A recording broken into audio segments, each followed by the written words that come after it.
Nah, teman-teman sekalian, seperti itulah bagaimana kita melakukan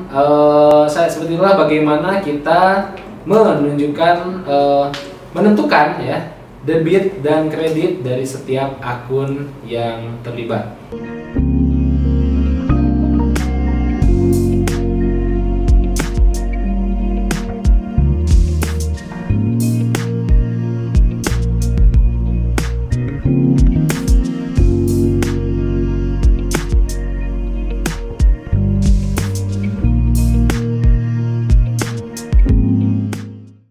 Selamat bergabung kembali teman-teman TDA di video series laporan keuangan sederhana untuk UKM. Wah, ini luar biasa banget teman-teman ya. Tidak terasa ya, kita sudah sampai ke bagian akhir. Ini adalah scene terakhir ya dari bagian kedua dalam video series kita. Dan tadi ya, setelah kita melakukan live demo, saya menunjukkan live demo ke teman-teman ya. Artinya apa? Artinya di bagian 2 ini teman-teman sekalian sudah memahami ya, dan mungkin sudah ada yang coba melatihkan tadi bagaimana kita melakukan riset neraca bisnis dan input transaksi ke jurnal.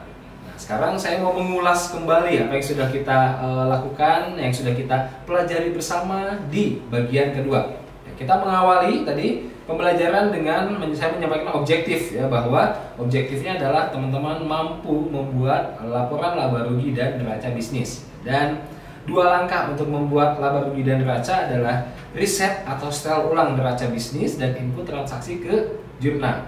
Dan kita mulai dari langkah yang pertama, yaitu riset neraca bisnis. Yang dilakukan di riset neraca bisnis adalah menghitung berapa nilai total aset, hutang, dan modal dari bisnis kita saat ini.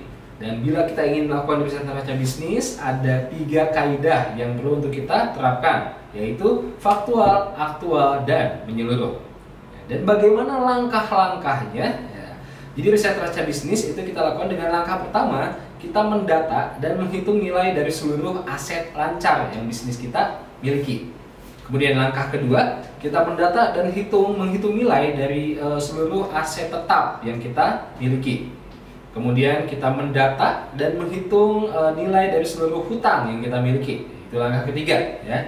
Dan langkah keempat, kita memperkirakan atau mengingat-ingat berapa jumlah modal di store yang disuntikan ke bisnis kita, baik di awal ataupun saat bisnis kita tengah berjalan, serta memasukkan angka 0 ke bagian laba rugi. Itu langkah keempat. Dan langkah yang kelima, langkah yang terakhir adalah kita hitung selisihnya, kita masukkan sebagai angka laba ditahan. Dan itulah yang akan membuat neraca bisnis kita menjadi balance. Begitu.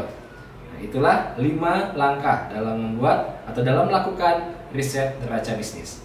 Dan kalau itu sudah dilakukan, ya kita tinggal melanjutkan pekerjaan kita, membuat laporan harian gitu ya, mengupdate laba rugi dan neraca dengan cara menginput transaksi ke jurnal. Dan ada 2 kemampuan nih yang perlu dikuasai. Yang pertama adalah menentukan akun apa saja yang terlibat dalam setiap proses transaksi ya, dan juga menentukan akun mana yang debit, akun mana yang di kredit. Gitu. Dan untuk menentukan debit kredit, mantranya adalah untuk kelompok akun aset dan biaya bila bertambah adanya di kolom debit gitu. Aset dan biaya bertambah debit. Aset dan biaya bertambah debit.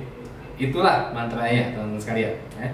Dan saat teman-teman sudah melakukan menguasai 2 kemampuan itu ya, dengan dibantu oleh software-software yang teman-teman bisa pilih ya, banyak sekali pilihannya ya, maka teman-teman akan sudah mampu membuat laporan laba rugi dan neraca bisnis.